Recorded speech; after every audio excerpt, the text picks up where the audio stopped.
Pernahkah kamu membayangkan orang yang setiap hari tersenyum di depanmu ternyata menyimpan luka yang tak pernah ia ceritakan? Bagaimana jika suatu hari seorang miliarder mengikuti pembantunya pulang kerja dan menemukan kenyataan yang membuat hatinya hancur? Kisah ini bukan sekedar cerita, tapi pelajaran hidup yang akan menyentuh relung hatimu. Sebelum lanjut, jangan lupa subscribe channel ini, tekan like, share ke orang terdekatmu, dan tuliskan pendapatmu di kolom komentar. Dukunganmu sangat berarti agar kami terus menghadirkan kisah-kisah inspiratif lainnya. Sore itu, matahari mulai merunduk malu di balik atap rumah-rumah kampung yang kusam. Cahaya jingganya menyapu jalanan sempit yang berdebu, menciptakan bayangan panjang dari langkah seorang perempuan bernama Sari. Ia berjalan tertatih, kedua tangannya menenteng kantong plastik besar yang tampak berat. Isinya bukan barang mewah, hanya beras murah, beberapa sayur layu, dan satu bungkus telur kecil. Keringat mengalir di belibisnya, membasahi wajahnya yang pucat. Bajunya kusut dan bernoda, seolah hari itu telah menguras seluruh tenaganya. Sari menghela napas panjang. "Ya Allah, kuatkan aku," bisiknya lirih sambil menggenggam erat kantong belanjaan itu. Setiap langkah terasa seperti membawa beban dunia. Bahunya pegal, telapak tangannya perih karena plastik yang menekan kulit. Tapi ia tetap berjalan, tak ada pilihan selain terus melangkah. Sesekali ia berhenti sebentar, menaruh kantong belanjaan ke tanah, lalu memijat lengannya. "Sedikit lagi, Sar, cuma sedikit lagi," katanya pada dirinya sendiri, mencoba menyemangati. Wajahnya terlihat letih, namun di balik itu tersimpan keteguhan. Ia tahu, di rumah ada ibu dan adiknya yang menunggu. Dan itu cukup untuk membuatnya bertahan meski tubuhnya hampir menyerah. Langkah Sari semakin melambat. Nafasnya tersengal, dadanya naik turun menahan lelah. Ia berhenti di pinggir jalan, menunduk sambil mengatur nafas. "Kenapa hari ini terasa lebih berat ya?" gumamnya pelan. Ia melirik kantong plastik di tangannya. "Maaf ya Bu, cuma ini yang Sari bisa beli hari ini," ucapnya lirih seolah ibunya berdiri di hadapannya. Matanya berkaca-kaca. Dalam benaknya terbayang wajah sang ibu yang sudah renta, terbaring lemah di kasur tipis, dan adiknya yang sering mengeluh lapar. "Aku harus kuat, mereka butuh aku," katanya dengan suara bergetar. Ia kembali melangkah, walau kakinya terasa gemetar. Setiap ayunan langkah seperti pertarungan antara tubuh yang lelah dan hati yang tak ingin menyerah. Angin sore berhembus lembut, seakan mencoba menenangkan. Tapi bagi Sari, angin itu justru menambah dingin di dadanya. "Kalau aku berhenti sekarang, siapa yang akan masak buat mereka nanti malam?" Pikirannya terus melayang, penuh kekhawatiran. Ia takut kalau belanjaan ini tak cukup, takut ibunya sakit makin parah, takut adiknya tidur dengan perut kosong. Semua ketakutan itu bercampur jadi satu, membuat langkahnya terasa semakin berat. Di kejauhan, tanpa disadari Sari, seorang pria berjalan mengikutinya. Ia mengenakan jas putih bersih, sepatu mengkilap, dan menarik koper hitam di belakangnya. Namanya Arga, majikan Sari. Seorang miliarder muda yang hidup serba berkecukupan. Arga memperlambat langkahnya agar tak terlalu dekat. "Itu benar-benar Sari," gumamnya heran. Ia memandang punggung Sari yang tampak ringkih. "Setiap hari dia bekerja di rumahku, membersihkan, memasak, tersenyum, tapi aku tak pernah tahu hidupnya seperti apa," bisiknya. Hari itu, entah kenapa hatinya gelisah. Ia pulang lebih awal dari kantor dan tanpa sengaja melihat Sari berjalan keluar rumahnya dengan kantong belanjaan. Rasa penasaran muncul begitu saja. Kenapa dia belanja sendiri? Biasanya pembantu lain diantar supir, pikirnya. Arga mengikuti dari jauh. Setiap kali Sari berhenti, Arga pun berhenti. "Kenapa hatiku terasa aneh begini?" katanya pelan. Ada perasaan tak nyaman yang tak bisa ia jelaskan. Ia melihat betapa berat langkah Sari. Bagaimana perempuan itu sesekali menahan perih di bahunya. Dia kerja di rumahku, tapi hidupnya seperti ini. Dadanya terasa sesak. Untuk pertama kalinya, Arga benar-benar memperhatikan Sari bukan sebagai pembantu, tapi sebagai manusia. Arga terus berjalan di belakangnya. Pikirannya dipenuhi pertanyaan. Sari selalu pulang cepat, tak pernah ikut kumpul, tak pernah cerita soal keluarganya. Kenapa ya? Ia teringat saat terakhir kali mencoba bertanya. Sari, kamu tinggal sama siapa? Sari hanya tersenyum kecil. Sama keluarga, Tuan. Di mana rumahmu? Tidak jauh, Tuan. Jawaban singkat itu dulu tak pernah ia pikirkan lagi. Tapi sekarang, semuanya terasa janggal. Kenapa aku tidak pernah benar-benar peduli? Arga mengepalkan tangannya. Selama ini aku hidup nyaman, makan enak, tidur empuk, sementara orang-orang di sekitarku mungkin berjuang keras. Katanya dalam hati. Ia menatap langkah Sari yang semakin masuk ke wilayah perkampungan. Rumah-rumah mulai tampak lebih sempit, jalannya makin rusak. Ini bukan daerah yang layak, bisiknya terkejut. Perasaan bersalah mulai merayap di dadanya. Kalau benar dia tinggal di sini, ia tak berani melanjutkan kalimat itu. Hatinya seperti disiapkan untuk menerima kenyataan pahit. Akhirnya Arga mengambil keputusan. Aku harus tahu kebenarannya, katanya tegas dalam hati. Bukan karena ingin mencampuri urusan orang, tapi karena hatinya tak lagi tenang. Ia ingin tahu, siapa sebenarnya Sari? Kalau aku hanya berpura-pura tak peduli, berarti aku sama saja seperti orang-orang yang menutup mata, gumamnya. Ia melangkah lebih hati-hati, menjaga jarak agar tak ketahuan.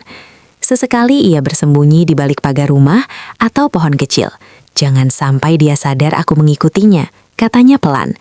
Setiap langkah Sari kini terasa seperti membawa Arga masuk ke dunia yang selama ini tak pernah ia kenal. Dunia tentang perjuangan, kesabaran, dan pengorbanan. Ya Allah, apa yang akan aku temukan? Hatinya berdebar kencang. Ada rasa takut, ada rasa penasaran, dan ada rasa bersalah yang semakin kuat. Kalau ternyata hidupnya sesulit itu, aku harus bagaimana? Arga menelan ludah. Apakah aku sanggup melihatnya? Langkah mereka terus berjalan. Tanpa sadar, takdir sedang mempertemukan dua dunia yang sangat berbeda. Dunia kemewahan dan dunia perjuangan. Langkah Sari akhirnya berbelok memasuki sebuah gang sempit. Jalanannya berbatu, sebagian berlumpur karena sisa hujan semalam. Rumah-rumah berdempetan, catnya mengelupas, atap sengnya berkarat. Bau tanah basah bercampur asap dapur menyambut setiap orang yang lewat. Arga tertegun. Dia tinggal di sini, bisiknya hampir tak percaya. Ia memperlambat langkah, matanya menyapu sekitar. Anak-anak kecil berlarian tanpa alas kaki, seorang ibu menjemur pakaian robek di tali jemuran. Seorang kakek duduk termenung di depan rumah bambu. Ini dunia yang sama sekali berbeda dari hidupku. Arga menarik napas dalam-dalam. Ya Allah, selama ini aku benar-benar hidup di dalam gelembung kenyamanan. Di depannya Sari berjalan tanpa ragu, seolah tempat ini adalah surga kecil baginya, meski tampak kumuh bagi orang lain. Dia terlihat biasa saja, seolah semua ini sudah menjadi kesehariannya. Gumam Arga dengan hati yang mulai teriris. Sari berhenti di depan sebuah rumah kecil dari papan kayu. Atapnya bocor, beberapa bagian ditambal dengan plastik hitam. Pintu kayunya miring, engselnya berdecit ketika dibuka. Sari menghela napas panjang sebelum masuk. Bismillah, ucapnya pelan. Arga berdiri terpaku di balik pagar rumah tetangga. Ini rumahnya. Dadanya terasa sesak. Rumah sebesar ini, bagaimana mungkin 3 orang tinggal di sini? Ia memperhatikan Sari yang berhenti sejenak di depan pintu, seolah mengumpulkan tenaga sebelum masuk. Mungkin dia tidak ingin keluarganya melihat dia selelah ini, pikir Arga. Lalu ia mendengar suara Sari dari dalam. Ibu, Sari pulang. Nada suaranya berubah, lebih lembut, penuh kasih. Hati Arga terasa makin perih. Dia menyembunyikan lelahnya hanya untuk keluarganya. Dari dalam rumah terdengar batuk keras, panjang seperti menahan sakit. Sari bergetas masuk. Ibu tidak apa-apa? Tanyanya panik. Suara perempuan tua terdengar lirih. Tidak apa-apa, Nak. Cuma batuk sedikit. Sari berlutut di samping ibunya. Ibu jangan bohong, batuknya keras sekali. Ibunya tersenyum lemah. Kalau ibu mengeluh, nanti kamu sedih. Sari menunduk menahan air mata. Bu, jangan begitu. Sari cuma punya ibu. Arga yang mengintip dari luar menggigit bibirnya. Ya Allah, begitu tulus anak ini, bisiknya. Ia melihat Sari mengelus tangan ibunya dengan penuh kasih, seperti anak kecil yang takut kehilangan satu-satunya sandaran hidupnya. Sari lalu mengangkat kantong belanjaan. Ini Sari belikan beras sama sayur, Bu, katanya sambil tersenyum paksa. Ibunya menatap kantong itu. Kamu capek, Nak. Sari cepat-cepat menggeleng. Tidak, Bu, Sari kuat. Padahal kakinya gemetar. Ibunya menghela napas. Kamu jangan terlalu memaksakan diri. Sari tersenyum. Kalau Sari tidak kuat, siapa lagi yang kuat? Air mata Arga akhirnya jatuh. Dia bekerja mati-matian, tapi masih berusaha terlihat kuat. Hatinya remuk. Sedangkan aku mengeluh hanya karena rapat panjang. Perbandingan itu menusuk perasaannya seperti pisau. Dari sudut ruangan, seorang anak kecil muncul. Wajahnya pucat, perutnya kempes. Kak, panggilnya lirih. Sari langsung menoleh. Iya, Dek. Aku lapar. Suara itu seperti petir bagi Arga. Sari mendekat, mengelus kepala adiknya. Sabar ya, Dek. Kakak masak dulu. Tapi aku lapar banget. Sari tersenyum sambil menahan tangis. Nanti ya, sebentar lagi. Arga menutup mulutnya agar isakannya tak terdengar. Ya Allah, anak sekecil itu sudah menahan lapar. Ia melihat Sari berdiri ke dapur kecil, hanya berisi kompor tua dan panci penyok. Begini kehidupan yang ia jalani setiap hari. Hatinya benar-benar hancur. Dan aku baru menyadarinya sekarang. Sari masuk ke dapur kecil yang sempit. Ia meletakkan kantong belanjaan di atas meja kayu yang kakinya sudah goyah. Perlahan ia membuka isinya. Beras murah yang butirannya tak seragam, sayur kangkung yang mulai layu, dan 1 butir telur. Cuma ini ya hari ini, gumamnya. Ia menatap telur itu lama. Semoga cukup untuk kita bertiga. Tangannya gemetar saat menyalakan kompor. Api biru kecil menyala, seolah ikut merasakan kesedihan di dapur sempit itu. Sari berbicara sendiri. Tidak apa-apa, Sar, yang penting bisa makan. Di luar, Arga menatap pemandangan itu dengan dada sesak. Dia tidak mengeluh. Sama sekali tidak, bisiknya. Padahal hidupnya sesulit ini. Sari mulai mencuci beras di baskom kecil. Airnya keruh. Ia menggosok beras itu perlahan, seolah takut merusaknya.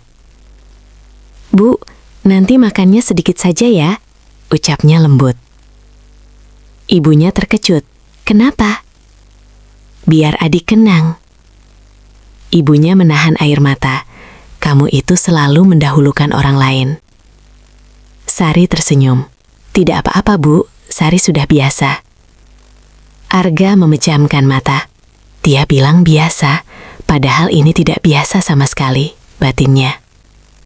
Ia merasa tenggorokannya tercekat. Seharusnya tidak ada yang hidup seperti ini. Sambil menunggu nasi matang, Sari duduk di samping adiknya. Dek, sabar ya. Anak itu mengangguk lemah. Kak, besok aku bisa sekolah lagi nggak? Sari terdiam. Insya Allah, jawabnya ragu. Tapi sepatuku sobek. Sari tersenyum tipis. Nanti kakak jahit ya. Adiknya tersenyum kecil. Makasih, Kak. Air mata Sari jatuh tanpa suara. Arga menutup wajahnya. Anak sekecil itu sudah mikir sekolah. Dan aku dulu malas sekolah padahal serba cukup. Sari berdiri, mengaduk sayur di wajan kecil. Minyaknya sangat sedikit.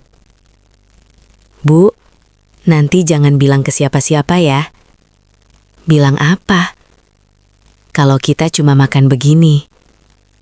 Ibunya menatap Sari sedih. Kenapa? Takut orang kasihan. Ibunya memegang tangan Sari. Kamu tidak perlu malu, Nak. Kamu perempuan hebat. Sari menangis. Bu, Sari capek. Ibunya memeluknya. Boleh capek, tapi jangan menyerah. Arga terisak. Dia akhirnya menangis. Dan aku baru melihatnya sekarang. Nasi akhirnya matang. Sari menyendoknya sedikit ke piring ibunya dan adiknya. Kak, kenapa punyaku banyak? Biar kamu kenyang. Terus kakak? Kakak nanti saja. Ibunya menggeleng. Tidak boleh begitu. Sari tersenyum. Sari kenyang lihat ibu dan adik makan. Arga tak sanggup lagi berdiri. Ia bersandar ke tembok. Ya Allah, ini terlalu berat. Dadanya terasa diremas. Dia mengorbankan dirinya setiap hari. Arga akhirnya melangkah mundur pelan. Air matanya jatuh. Aku tidak sanggup melihat ini lebih lama. Ia menutup wajahnya. Selama ini aku hidup berlebihan. Sementara di sekitarku ada orang sekuat ini. Ia mengusap matanya.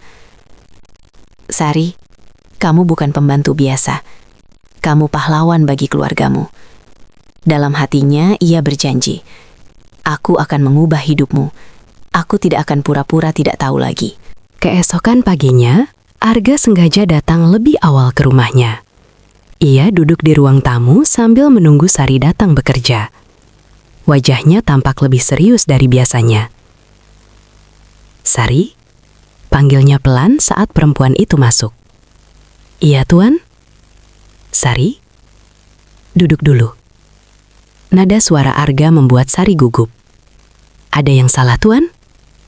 Arga menghela napas panjang. Tidak, aku hanya ingin bicara. Sari menunduk. Maaf kalau kerja saya kurang rapi. Arga cepat-cepat menggeleng. Bukan itu. Justru sebaliknya.